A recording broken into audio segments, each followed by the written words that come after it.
Assalamualaikum warahmatullahi wabarakatuh.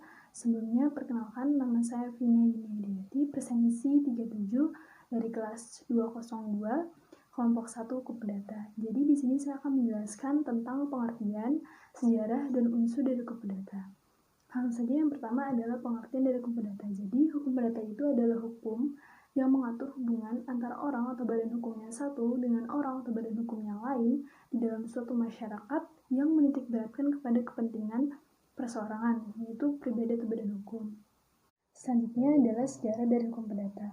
Jadi sejarah hukum perdata ini tidak dapat terpisahkan dari sejarah hukum perdata Belanda atau BW, yang mana sejarah terbentuknya hukum perdata Belanda ini juga tidak dapat terpisahkan dari sejarah terbentuknya hukum perdata Prancis dan sejarah hukum Romawi atau Kode Sivil Prancis dan Corpus Iuris Civilis.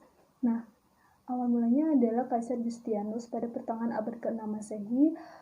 Beliau mengkodifikasi hukum Romawi ini atau Corpus Iuris Civilis ini, dan pada saat Romawi menjajah Prancis, Corpus Iuris Civilis ini diberlakukan di Prancis. Ketika Prancis menjajah Belanda, hukum Prancis atau Kode Sivil Prancis ini juga berlaku di Belanda. Dan pada saat hukum perdata Belanda atau BW ini dilakukan pada tahun 1838 dan diberlakukan di Indonesia pada tahun 1848 yang berdasarkan asas konkordansi. Nah, hukum ini berlaku bagi orang-orang Eropa dan yang dipersamakan dengan mereka atau yaitu golongan Tionghoa. Selanjutnya adalah berlakunya hukum perdata di Indonesia, yaitu di mana hukum perdata Belanda ini yang terhimpun dalam Burgerlijk Wetboek atau BW dan hukum dagang dalam Wetboek van Koophandel Wevika diberlakukan di Indonesia berdasarkan asas konkordasi, di mana asas konkordasi ini yang sebelumnya juga telah disebutkan, ini disebut juga sebagai asas persamaan, yaitu asas yang melandasi diberlakukannya hukum Eropa atau Belanda pada saat itu kepada bangsa pribumi atau Indonesia. Nah, setelah Indonesia merdeka, hukum perdata Belanda ini masih berlaku di Indonesia berdasarkan pasal 2 Aturan Peralihan Undang-Undang Dasar 1945. Itu tujuannya untuk menghindari terjadinya kevakuman hukum. Selanjutnya adalah pada saat RIS, yaitu tanggal 27 Desember 1949, hukum perdata tersebut juga berlaku berdasarkan pasal 192 ayat 1 ketentuan peralihan konstitusi RIS. Kemudian pada saat berlakunya UDS tahun 1950, hukum perdata peninggalan Belanda ini juga berlaku berdasarkan pasal 142 ketentuan peralihan UDS. Nah, pada saat dekret Presiden 5 Juli 1959, hukum perdata ini dinyatakan berlaku kembali berdasarkan pasal 2 Aturan Peralihan Undang-Undang Dasar 1945. Nah, selanjutnya adalah unsur dari hukum perdata, di mana yang pertama adalah kaidah tertulis. Nah, kaidah tertulis ini adalah kaidah yang disampaikan dalam bentuk peraturan tertulis, seperti peraturan perundang-undangan, traktat, dan perjanjian. Yang kedua adalah kaidah tidak tertulis atau rule of law, yaitu kaidah yang disampaikan tidak dalam bentuk tulisan, tetapi tumbuh di dalam masyarakat dan disepakati bersama oleh masyarakat. Yang ketiga yaitu adanya unsur orang atau person. Yang keempat yaitu adanya hubungan hukum antara subjek hukum yang satu dengan subjek hukum yang lain atau legal relation. Sekarang saya akan menjelaskan apa itu hukum perdata menurut para ahli. Di sini kami mengambil 5 ahli. Yang pertama Subekti. Menurut Subekti, hukum perdata dalam arti luas meliputi semua hukum privat material, yaitu segala hukum pokok yang mengatur kepentingan-kepentingan perseorangan. Yang kedua, Sri Sudewi Marjon Sofwan. Hukum perdata adalah hukum yang mengatur kepentingan antar warga negara perseorangan yang ada dengan warga negara perseorangan yang lain.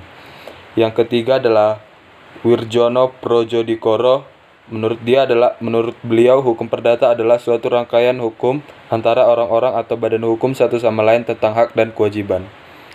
Yang keempat, ada Sudikno Mertokusumo. Hukum perdata adalah hukum antar perorangan yang mengatur hak dan kewajiban perorangan yang satu terhadap yang lain di dalam hubungan keluarga dan di dalam pergaulan masyarakat. Pelaksanaannya diserahkan masing-masing pihak.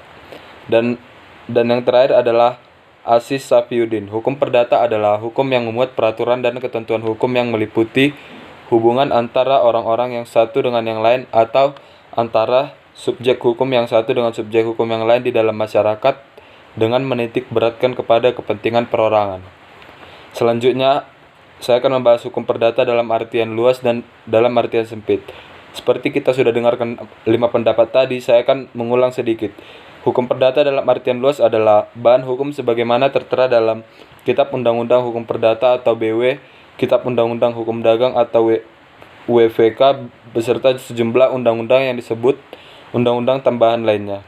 Sedangkan hukum perdata dalam artian sempit adalah hukum perdata sebagaimana terdapat dalam Kitab Undang-Undang Hukum Perdata atau BW. Saya akan mengulang apa yang saya sebutkan melalui pendapat para ahli tadi.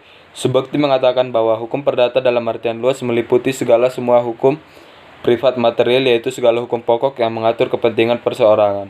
Sudewi Masjun Sofwan mengatakan hukum perdata yang diatur dalam KUH Perdata disebut hukum perdata dalam arti sempit. Sedangkan hukum perdata dalam artian luas termasuk di dalamnya adalah hukum dagang. Antara KUH Perdata dengan KUH Dagang mempunyai hubungan yang erat. Hal ini dapat dilihat dari isi pasal 1 KUH Dagang yang isinya sebagai berikut. Adagium mengenai hubungan tersebut adalah spesialis derogat legi general. Artinya hukum yang khusus KUH Dagang mengesampingkan hukum yang umum KUH Perdata.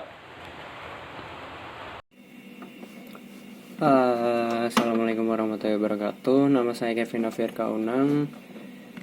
Saya di sini akan menjelaskan tentang hukum perdata menurut fungsinya. Hukum perdata menurut fungsinya itu ada 2, yakni hukum perdata material yang berarti aturan-aturan yang mengatur hak-hak dan kewajiban perdata, yakni yang ada dalam hukum Kitab Undang-Undang Hukum Perdata dan Kitab Undang-Undang Dagang.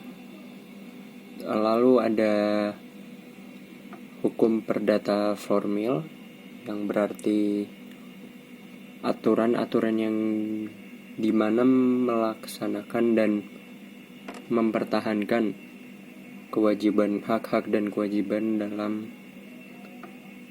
dalam perdata. Ini yang ada dalam hukum acara perdata. Kemudian sumber-sumber dari hukum perdata sendiri ada 6. Yang satu pertama adalah dari perundang-undangan yang berasal dari Kitab Undang-Undang Hukum Perdata, Kitab Undang-Undang Dagang, lalu Undang-Undang Kepailitan.